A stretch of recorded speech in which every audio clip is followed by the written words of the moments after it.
Good morning, good afternoon, and good evening, wherever you are, at whatever time that you are watching this podcast, and welcome to the other side. My name is Rimamnde Shawulu. Nigeria is perhaps on the verge of the biggest policing reform since independence. For decades, Nigeria has operated one police force. Now, government wants two, a federal police and a state police. But there is an important development many Nigerians may have missed. There are actually two different constitutional proposals before the National Assembly. One originated in the House of Representatives. The second was recently transmitted by President Bola Ahmed Tinubu to the Senate. Although both bills seek to establish state police, they are not identical and are very different in some ways. Today we answer the questions: what stayed the same, what changed, which proposal offers stronger constitutional safeguards. Let me explain. Both bills agree on one fundamental idea: Nigeria should no longer rely on a single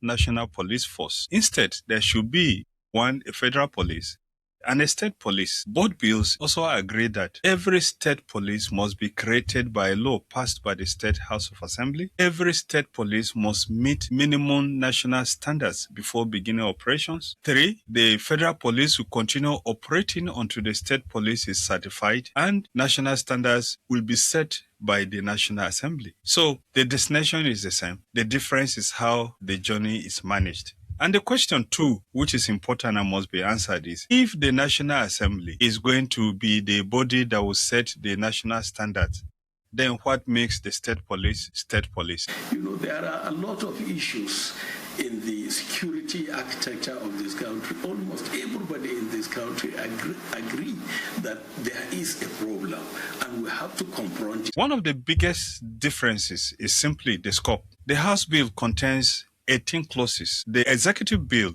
contains 26 clauses, amending significantly more sections of the Constitution and providing a more detailed implementation framework than the one that originated in the House of Representatives. The executive bill introduces additional constitutional provisions covering the following areas: transitional arrangements, policing standards, definitions, accountability, judicial review, complaint system, federal intervention, criminal databases, and the use of force.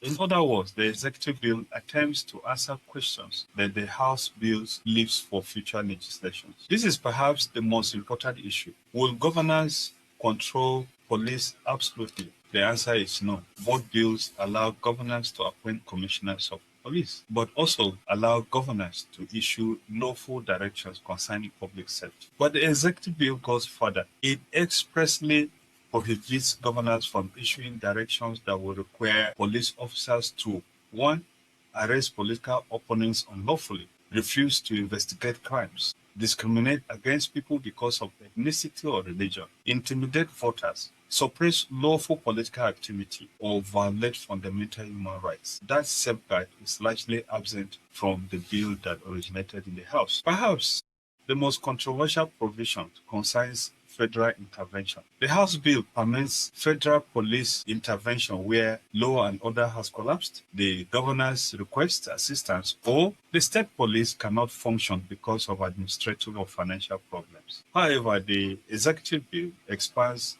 and tightens these powers. It permits interventions where: 1, public order has broken down, national security is threatened, state police being used for political intimidation, ethnic or religious persecutions occur, the constitution is being undermined, or the governor requests assistance. Importantly, the executive bill also requires written presidential authorization, notification to the state governors and state assembly, notice to the National Assembly within 48 hours, Senate approval if intervention continues, and judicial review by the courts. These provisions are intended to ensure that the federal intervention remains exceptional and subject to oversight. The House bill contains one provision that many states may welcome: expressly authorizes federal grants or assistance to state police, subject to the recommendations of the Police Council and approval of the National Assembly. The executive bill does not contain an equivalent constitutional guarantee. Instead, it leaves funding arrangements to future legislations. On the other hand,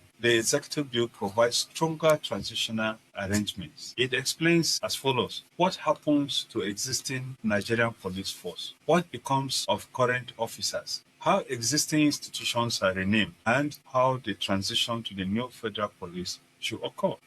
Today's debate is not really about whether Nigeria should have state police. Bills answer that question the same way. The real debate is how state police should operate.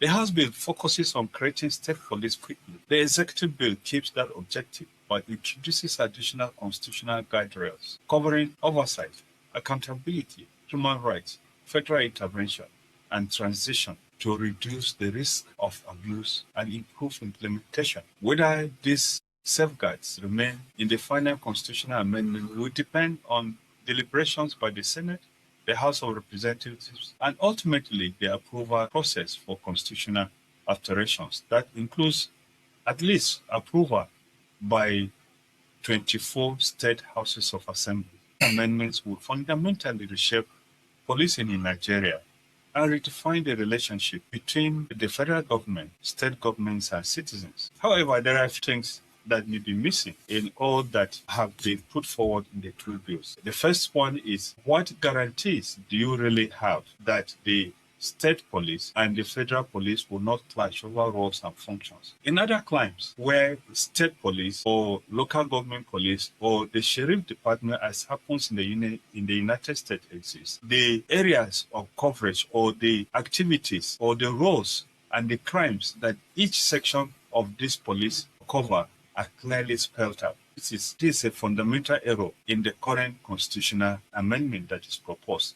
Because if the state police simply carries over the functions that the federal police are currently implementing, you are going to have a conflict of roles, and you are going to have a situation where state governors could actually stop the implementation or the investigation of crimes that are committed within the states. And so this could actually create more room for crimes to be committed than for crimes to be fought. It will be important, like I've said before, for the police, even the federal police, to be deconstructed in such a way that the VIP police, that is the protection police, are different from the police that investigate serious crime, and those must be different from police that investigate traffic and other non-violent and serious crimes.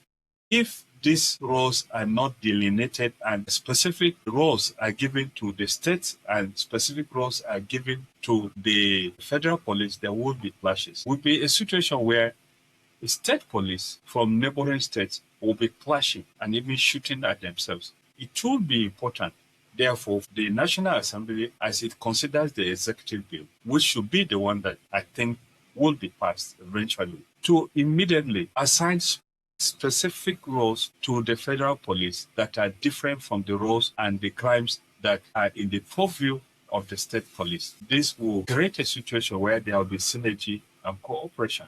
I'm Rimamnde Shawulu. Thank you for watching The Other Side. Thank you for watching The Other Side, the place where you can find analysis that is free of bias, that will give you the opportunity to know the other side of the argument. If you found this analysis useful, please subscribe and share this program and join the conversation. 2 simple questions that you should join us to discuss on our platform. Should Nigeria prioritize stronger safeguards or simply create a state police? And do you think a state police can fight terrorism that the national police has not been able to fight and has given up that job to the military? Until next time, stay informed, stay engaged. Goodbye.